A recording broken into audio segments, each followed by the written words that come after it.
Thank you, Taraya. Well, joining us to discuss today's commemoration of the World Sickle Cell Day and the search for management as well as treatment is Dr. Sota Omoigui of Pioneer Oxygen Therapy.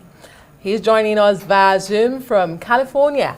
He's also the medical director of the LA Pain Clinic in Hawthorne, California, and has served as an advisor to the United States FDA Advisory Committee on anesthetics and life support devices. Thank you so much, Doctor, for joining us on the news tonight. You're welcome. And great. So, all the viewers. Thank you. I mean, try to tell us about your therapy in that report. We also had sickle cell warriors who have benefited from it. But as the pioneer, explain it to us. What exactly is this oxygen therapy shift? And how does home oxygen therapy changes outcome for patients? Okay, I think the proper word is as the discoverer of this revolutionary discovery. Sickle cell, the recorded history of sickle cell goes back 7,300 years. And for 7,300 years, there has been no solution. And what I've come to do is to bring the first solution to prevent and stop a sickle cell crisis in the golden half hour. And this is all based on science. I'm a translational researcher. What I do is go into the existing literature, just like a jigsaw puzzle, take the different pieces, put them together, and build and essentially create a novel clinical application. So the key part, I did this in my theory of pain. Pain from when you have a cut in your finger to when you feel pain in your brain. Human beings have tried to explain that since mankind has been on Earth for 300,000 years. And there have been different theories from Plato in 400 BC to Descartes in 1644 to Melzack and Wald in 1965. And none of their theories withstood the test of time. So I came to explain that with my theory of inflammation and the inflammatory response in 2002. And I also predicted the inflammatory chemical that will be responsible for migraine. And 17 years later, the first drugs to treat migraine, blocking that chemical called CGRP, were approved by the FDA. So I applied the same technique to sickle cell. And what was just interesting was that the initial aspect of the crisis is reversible with reoxygenation. First of all, the history of sickle cell. Sickle cell was first identified in 1910 by Herrick. And then in 1927, Anand Gillespie suggested that hypoxia or a low oxygen environment caused the sickling of red blood cells. And 3 years later, Spriver and Wow in Canada reported that the number of sickle cells in the blood may be varied by the change of the partial oxygen pressure, and that this was a reversible reaction. And that was the whole key to the discovery, that the initial phase of sickling is reversible with reoxygenation. And then other researchers followed. In 1983, Frank and Chu stated that the oxygenated reversible sickle cells had the ability to get back to their normal shape upon reoxygenation. Right. Again, 1991, Robert Hegel said that the damage to the cell membrane was initially reversible with reoxygenation. So all these researchers had put this in the literature.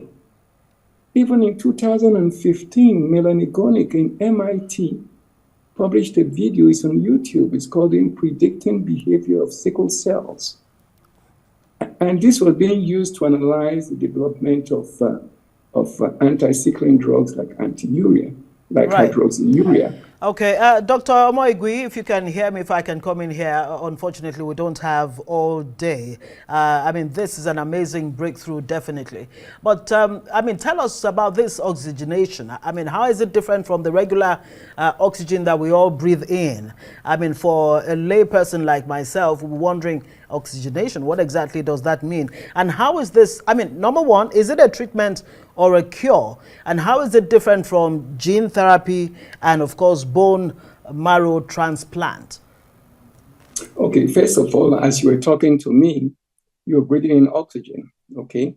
And what is air? Air is made of 21% oxygen, nitrogen of 78%, and 1% rare gases. That was a major discovery by itself.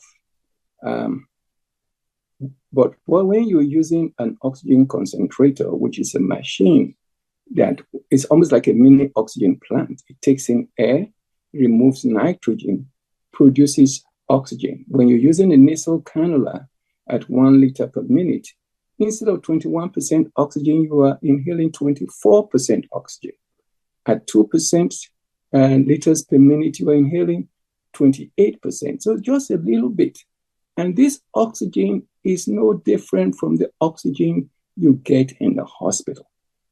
The only difference is that by the time the patients get to the hospital, the reversible sickling has progressed to irreversible sickling with cell damage, and the oxygen no longer works.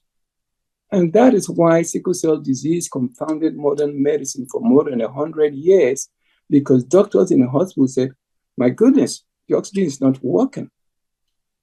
But you had to go back to 100 years of science to understand that. In the initial 30 minutes, which we found based on our clinical experience over the last 20 years at the Elephant Clinic, it's reversible. So you provide oxygen by an oxygen cylinder, an oxygen concentrator, and you can stop the crisis. And we've had so many case reports since I announced my discovery on July 4, 2024. I stated, let oxygen be your medicine. So we have up to 100 patients now on oxygen cylinders, oxygen concentrators. You can go on our website, sicklecelldiscovery.com, and you can see all the testimonies. People are saying this is a miracle. Fantastic. Fantastic. Mm. You call the first reversible half hour golden half hour. But let me ask you, Nigeria has the largest sickle cell burden globally. Do you think this is something we can mainstream here? And I mean, what will be your call today as the country joins the world to observe this day? Yes, I can tell you there was a study which showed that in 2016, the United States spent $811 million treating sickle cell painful crisis complications in the hospital. You can imagine dropping that by 90%. So the same thing, there's an economic impact here of changing the paradigm. So what I've come to do is to disrupt the paradigm from people waiting to get into a sickle cell crisis and going into the hospital and being there for days, getting blood transfusions, getting complications, acute chest syndrome, avascular necrosis, all the terrible complications of sickle cell that arise from the crisis, to preventing 90% of those crises. So there'll be, apart from the preventing pain and suffering, there's an economic impact to the patient, to the family, to the society, and to the nation. Always remember that the sickle cell crisis is not just a disease of the patient, it's a disease of the family. The mother doesn't go to the market, the father doesn't go to work, they are incurring medical bills, and all of this can just be reduced by 90%. So talking about this, I've been working with, and I can mention a few names, Professor Adenike Grange, retired Federal Minister of Health. He's been a big advocate of my discovery, and other doctors, some of them you saw on the video, Dr. Ngozi Onya, Dr. Ernest Onogu, Professor Kolade, University of Ilorin, Dr. Annette Akinchete, the Director of the Sickle Cell Foundation, Dr. Tunde Fakunle. So And then recently, we've been joined by Honorable Tolu Sadiq, the National Assembly, who is trying to push legislation to essentially provide this oxygen. And the smallest oxygen cylinder is 100,000 naira. Oh, wow. A hospital card alone is 100,000 naira. I mean, it sounds very, very, I mean, like, truly, it is a breakthrough and music to the ears, especially when you compare with gene therapy, bone marrow transplant that do come at a huge cost. Of course, 50 million Nigerians have sickle cell in this country.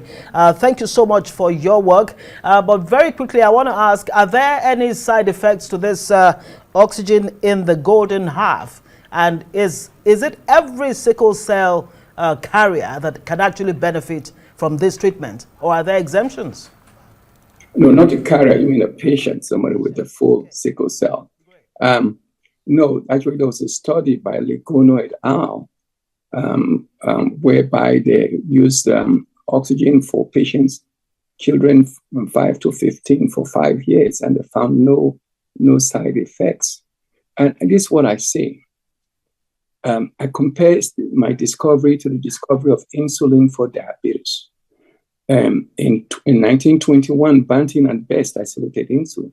Before the isolation, diabetes was a uniformly fatal disease, killing people at the age of 20 to 30.